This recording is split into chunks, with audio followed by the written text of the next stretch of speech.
I'm now going to explore the 4 stages of psychological development on the path to emotional healthiness, from the least evolved to the most evolved. The 4 stages are dissociation, then depression, then grieving, then enlightenment.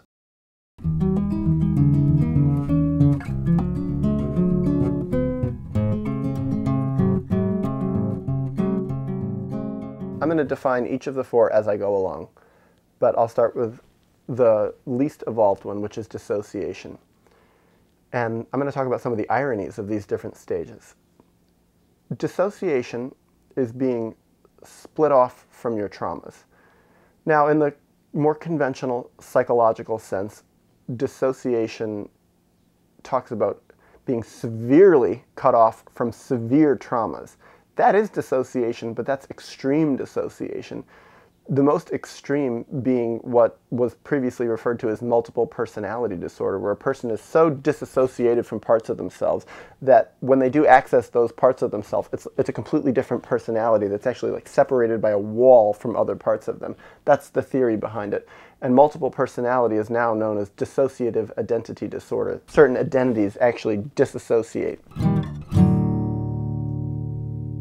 When I refer to dissociation, I just mean being split off from your traumas, split off from whole parts of your own experience, split off from your pain, split off from your misery, and also, consequently, split off from a lot of your healthiness and a lot of your joy and your life force. But the irony is that people who are dissociated often seem fairly healthy, and they seem fairly normal because they are fairly normal. Because that's what normal in our society is. We live in a very dissociated society. We live in a society that's very split off from its rage, from its feelings, from its sadness, from its misery, from its suffering, and also from its incredible potential and its joy. Now, one could say we live in a society where we perpetrate terrible wars on other people in the world. We have horrible poverty. We treat gay people terribly. We treat homeless people terribly. We treat certain minorities terribly, we treat women terribly. All true. These are all signs of dissociation, because this is where individuals collectively express their dissociated, hated, suffering parts. And people who are dissociated split off their rage onto their children, and they act it out in that way. In my conception of the 4 stages on the path to becoming really healthy, being dissociated is just downright primitive.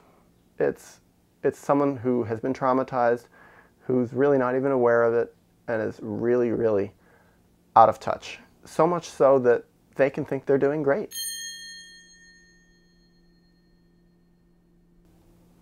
The irony here is that the person who is at the most primitive stage of psychological development can believe that they're actually at the most mature stage. And our dissociated world often agrees with them, totally mixing up healthiness with being split off from your feelings, which is why I say that dissociation mimics enlightenment.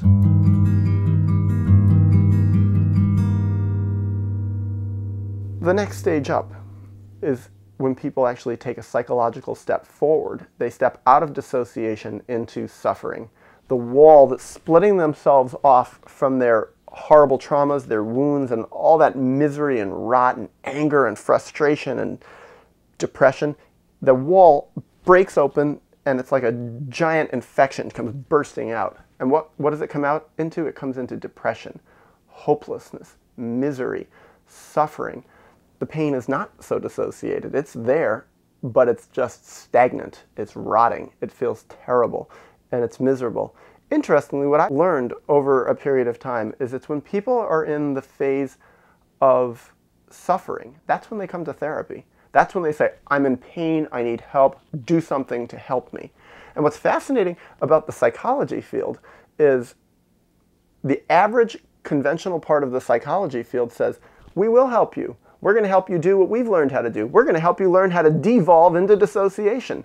And so many psychology methods, and especially psychiatric medications and then electroshock therapy, all these different things, they take people from suffering and they bring them The ideal is to bring them the relief of dissociation, because dissociation actually feels a lot better. They teach people how to split off their miserable sides. They take their brain chemicals and adjust them through the medication and through the other methods that they have.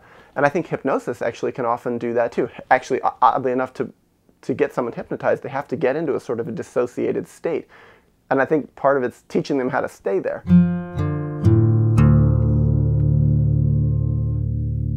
Now, a lot of people decide to become therapists and psychiatrists once they themselves have mastered the art of learning how to dissociate, and they want to help other people do the same thing. Do all therapists do that? Definitely not. Do most therapists do that? Help people learn how to dissociate better? I think my experience shows me that yes, most do that.